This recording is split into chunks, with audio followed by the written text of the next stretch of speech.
Good morning class 12th, how are you all. जैसा कि आपको पता है कि हम डिफ्रेंशिएशन कर रहे हैं और डिफ्रेंशिएशन के अंदर अभी तक हम लॉगरिथमिक डिफ्रेंशिएशन के बारे में पढ़ चुके हैं और आई होप आप लोगों ने भी इसे पढ़ा होगा, रीड आउट किया होगा। और अगर आप इस टॉपिक तक नहीं पहुँचे हैं तो जल्दी से जल्दी पहुँचें और कीजिए, ठीक है।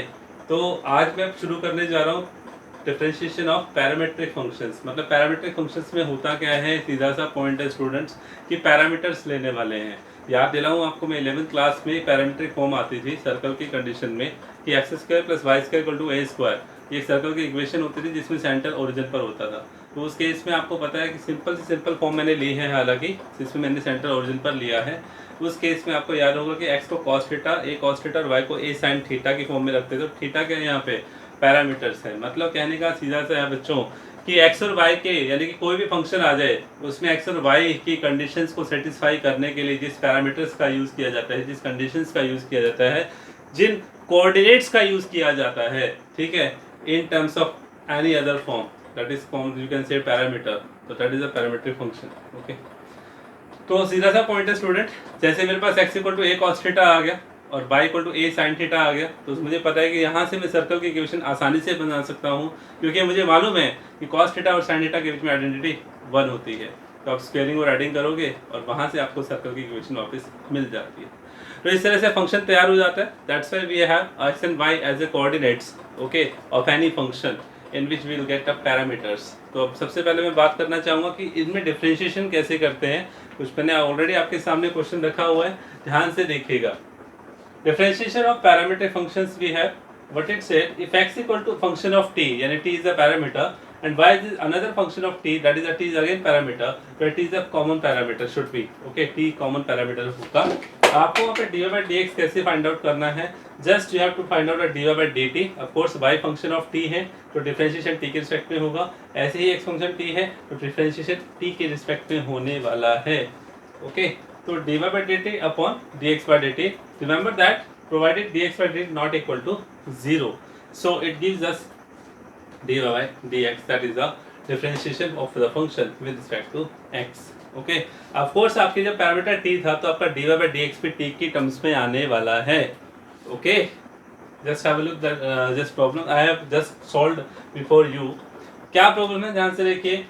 x क्या है, 2bt upon 1 plus T square. यहाँ क्या है, x फंक्शन है t का, ऐसे ही y फंक्शन है t का, a into 1 minus t square upon 1 plus T square, and find dy by dx in terms of t। Of course that will be, in terms of t तो आने ही वाला है। So students क्या करना है, अपना नॉर्मल डिफरेंशिएशन यूज करना है, that is x dx by dt we have. तो dx बाई dt कैसे आने वाला है, ऑफ कोर्स यहाँ पर आप देख रहे हो u अपॉन v का मेथड लगने वाला है और u अपॉन v के अकॉर्डिंग v स्क्वायर हो जाएगा और फिर u into V, u upon v का मेथड आप लगाओगे तो समझ रहे हो u क्या है और v क्या है। और डिफरेंशिएट मैंने आपके सामने किया हुआ है डायरेक्ट रूल लगाकर, बार बार मैं वो रूल नहीं लिखने वाला हूँ।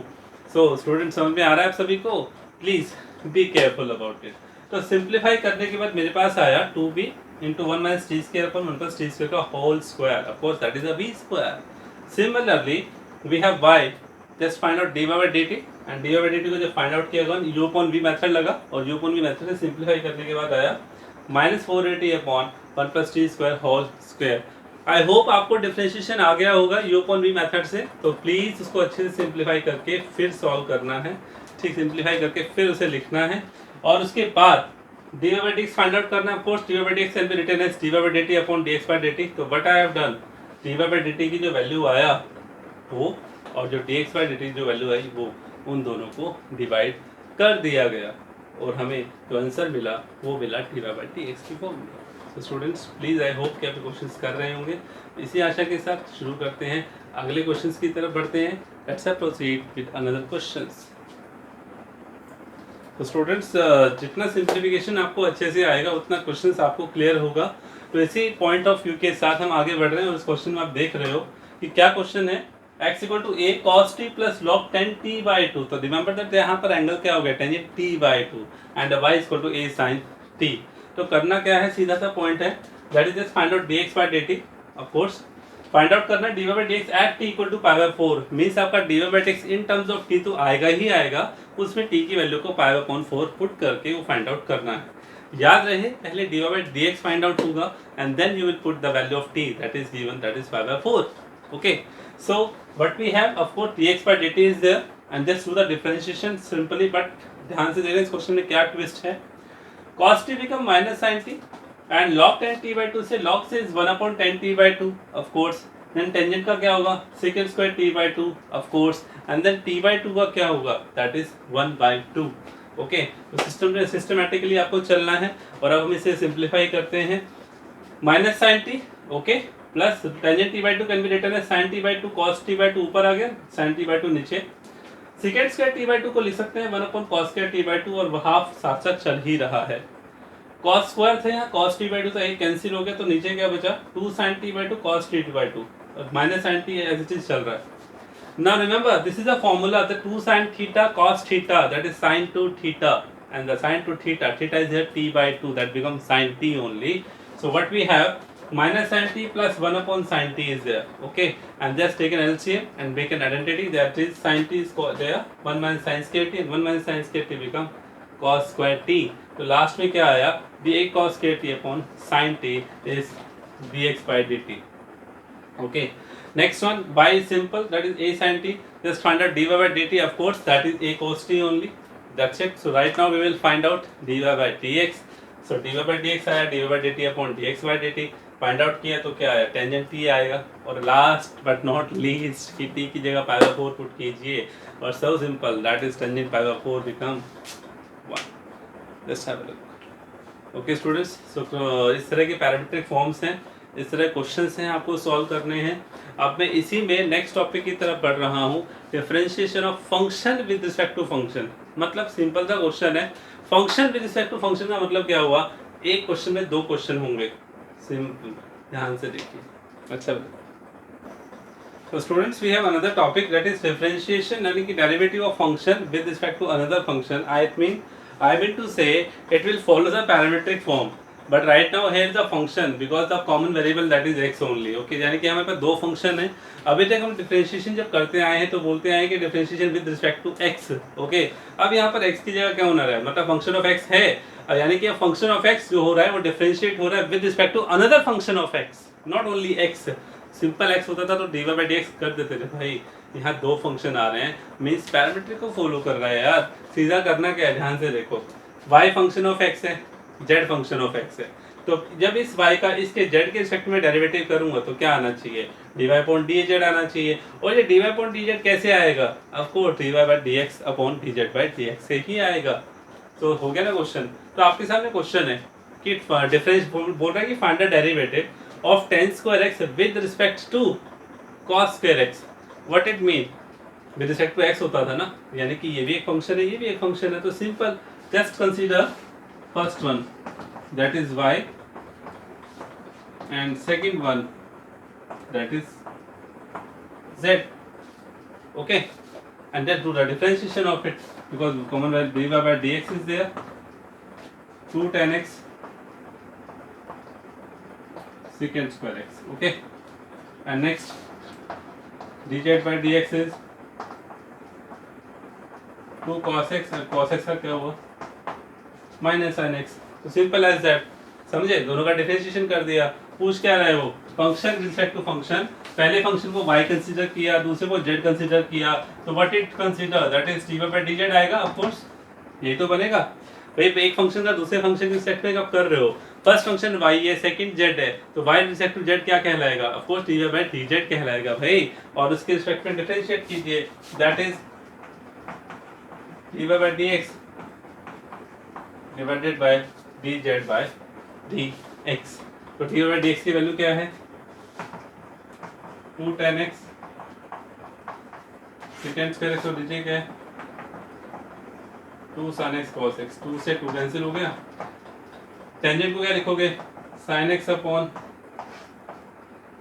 cos x, secant स्क्वायर को 1 अपॉन cos के, नीचे क्या है sin x into cos x. sin से sin कैंसिल, तो ये क्या बन गया, सेकेंड की पावर 4x बन गया. ओके, अरे भाई 4 हो जाएंगे ना, cos x cos के cos x, तीनों के तीनों मल्टीप्लाई हो गए, cos के 4x हो गया, एंड दैट बिकम सेकेंड की पावर 4x. तो स्टूडेंट्स प्लीज ध्यान से कीजिएगा, ये क्वेश्चन किससे रिलेटेड था, function respect to function. And the last but not least we have another topic that is the higher order derivatives. बड़ा इंपॉर्टेंट है यार और स्कोरिंग पॉइंट है। बेसिक से क्वेश्चन से तो आएंगे ही आएंगे, बट आपको अब क्या समझना क्या है कि हायर ऑर्डर डेरिवेटिव्स है भाई, उसको ऐसे सॉल्व करने वाले हो। ठीक है, दैट्स सब लोग कि हायर ऑर्डर डेरिवेटिव कैसे होता है। सीधा सा पॉइंट है, एक बार डेरिवेटिव किया, जो आंसर है उसका फिर से डेरिवेटिव करना ही हायर ऑर्डर डेरिवेटिव होता है। That is second order. Higher order of course d by d को क्या बोलते हैं, first order, second derivative second order, third derivative three time derivative third order. तो दिस इज अ कंडीशन। अब मैं आपको रिप्रेजेंट कैसे करते हैं वो बताता हूँ, कैसे फाइंड आउट करते हैं with respect to functions to function. Let's have a look. Right, so students we have another topic that is derivative of higher order.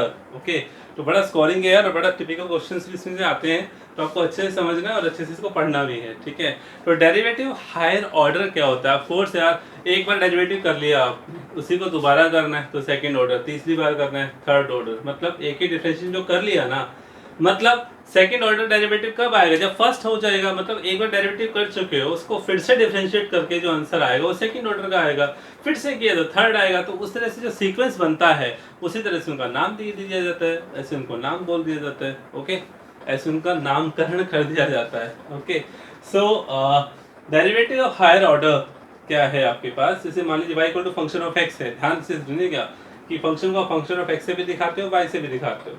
तो जैसे आपने डिफरेंशिएशन फर्स्ट टाइम किया d by D x of y, of course आपको पता है कि d by D x आपका differential coefficient होता है।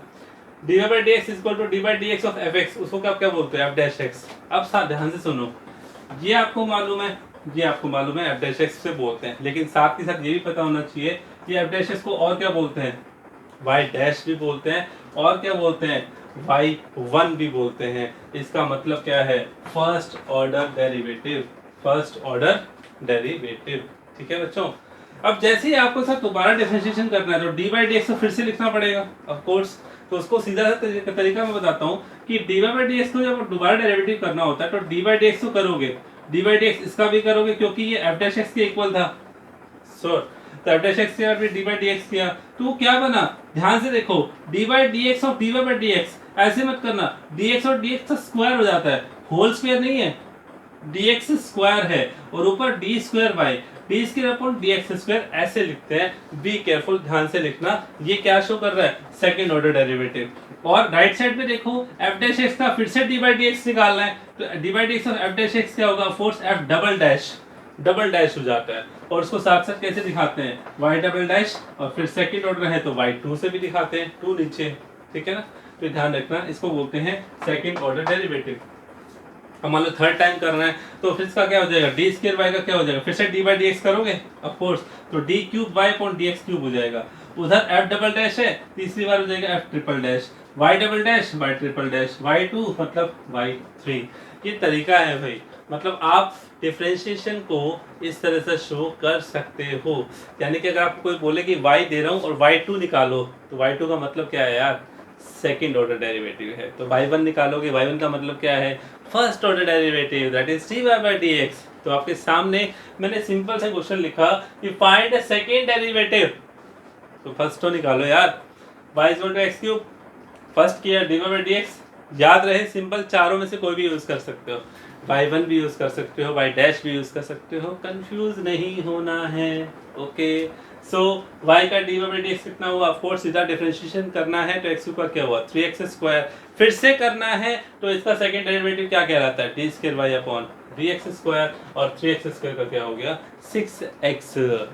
समझ गए ना, आपके लिए तो नया क्वेश्चन हो गया ना वो, आपके लिए एक बार डिफरेंशिएशन हो गया है, दूसरी बार डिफरेंशिएशन करोगे तो आपके लिए नया फंक्शन कौन सा बना, ऑफ कोर्स 3x स्क्वायर। आप y पे थोड़ी फोकस करोगे, अब एक्स क्यूब पे फोकस थोड़ी करोगे, जो डी बाई डी एक्स आया है उसी भी तो फोकस करोगे, ताकि सेकंड ऑर्डर निकले, दैट इज 6x। थर्ड पूछ ले, थर्ड भी कर लेंगे। अब तो क्या हो जाएगा, d cube by D x cube is equal to 6 only. इस तरह से हम higher order derivative find out करते हैं। बहुत आसान है, एक कुछ क्वेश्चंस है जिन्हें ध्यान से सॉल्व करना होता है। Let's have a look some problems of the higher order derivatives. Let's have a look. Students इस क्वेश्चन की तरफ देखिएगा ध्यान से, बड़ा अच्छा क्वेश्चन है। क्या कह रहा है कि क्वेश्चन है y equal to sin inverse x and show that 1 minus x square D square by d x square, समझ लो सेकंड डेरिवेटिव है, minus x into D Y by D x equal to 0 आएगा, ये proof करना है। मतलब y आपके पास है और जो आपको प्रूफ करना है उसमें क्या क्या आपको चाहिए, आपको चाहिए सेकंड ऑर्डर डेरिवेटिव और फर्स्ट ऑर्डर डेरिवेटिव, और जो उसको पुट करके वैल्यू यहाँ रख दो और आपको आंसर क्या चाहिए 0। कैसे आएगा सर? सिंपल है, पॉइंट है स्टूडेंट्स, ध्यान से देखिएगा, इसमें कुछ ट्विस्ट है क्वेश्चन, बड़ा मजा आएगा, ध्यान से देखिएगा। आपका दिमाग तो ये कहेगा सर y से d Y by D x निकालो, डबल डेरिवेटिव निकालो, पुट कर दो और आंसर 0 आ जाएगा। चलो ठीक है, सिंप्लीफाई कर देंगे, 0 आ जाएगा, it's a simple way. But होता क्या है स्टूडेंट्स, ऐसे इनवर्स ट्रिग्नोमेट्रिक फंक्शंस जो है ना, वो थोड़ा सा ट्रिग्नोमेट्री और इनवर्स ट्रिग्नोमेट्रिक फंक्शन को ट्विस्ट डाल देते हैं। और ट्विस्ट क्या है वो ध्यान से देखिएगा कि मैं यहीं से ये रिजल्ट लेकर आऊंगा, ध्यान से देखिएगा। सबसे पहले d Y by D x निकालना है, ठीक है जी, हो गया 1/√1 माइनस एक्स स्क्वायर, हो गया सर, ठीक है। मतलब मैंने इसको डिफरेंशिएट कर दिया ना, लिखना है differentiate with respect to x, लिख दिया।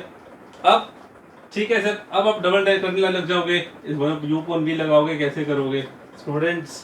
आईटीएफ के सभी इनवर्स ट्रिग्नोमेट्रिक फंक्शंस के जो डेरिवेटिव्स होते हैं वो अपॉन में ही आते हैं, तो इसीलिए जब भी आप सेकंड करने वाले हो तो याद रखना उन अपॉन की कंडीशंस को लेफ्ट साइड पे लेकर जाके फिर डिफरेंशिएट करना, और स्क्वायर रूट है तो स्क्वायर रूट को एलिमिनेट करना। और स्क्वायर रूट तो किसी कंडीशन में आता है आपको मालूम है यार, साइन और कॉस में, सेकंड और कोसेकेंड में आता है, ठीक है। तो यहाँ पर क्या किया, सेकंड करने से पहले इसको थोड़ा सा अच्छे से लिखने वाले हैं, सिंप्लीफाई करेंगे। कैसे? स्क्वायर रूट इधर आ गया, ओके। अब मैं क्या करने वाला हूँ, स्क्वायरिंग बोथ साइड। सेकंड नहीं किया अभी, देख ध्यान से सुनना, 1 minus x square d Y by D x का होल स्क्वायर इक्वल टू 1, 1 का स्क्वायर 1 हो गया। अब करना है आपको again differentiate with respect to x, again जरूर लिखना, बिकॉज आप सेकंड कर रहे हो तो शो कर रहे हैं ना कि अगेन मतलब सेकंड करने जा रहे हैं हम। तो क्या होगा देखिए, this is u and this is v, u into v बराबर में कौन है 1, हाँ बोथ साइड जरूर लिखना, both sides. So what we have, u into v लगाइए ध्यान से, सिंपल है। क्या करेंगे, 1 minus x square u, so what is v, d Y by D x का होल स्क्वायर, डेरिवेटिव कर रहे हो आप, इसका ध्यान से करना, पहले पावर का हुआ, पावर आगे 2 into D Y by D x, ठीक है। फिर पावर आगे बेस का, बेस कौन था आपका, अरे 2 आगे आ गया तो d Y by D x की पावर 1 बचा ना, लिख दो साथ में। इंटू में बेस कौन है, D Y by D x, derivative क्या हुआ उसका, अरे सिंपल है यार, d square y by D x square, दूसरी बार कर रहे हो ना, plus v as it is, v कौन, d Y by D x का होल स्क्वायर, और u क्या है इसका -2x बराबर में 1 का क्या होगा, जो 1 माइनस एक्स स्क्वायर था ना। Just simplify it, what we have, देखिए 2 और d Y by D x, 2 और डी वाई डी एक्स में से एक, ये पावर 2 है ना, उसमें कॉमन आ रहा है, अंदर क्या बचा 1 minus x square D square by D x square minus x into D Y by D X is equal to 0, okay. So आपको पता है D Y by D x can not be 0, of course D Y D X आपको निकला है वो 0 हो ही नहीं सकता जो निकला है, okay. So what we have, d Y by D x can not be 0, बचा कौन 1 माइनस एक्स स्क्वायर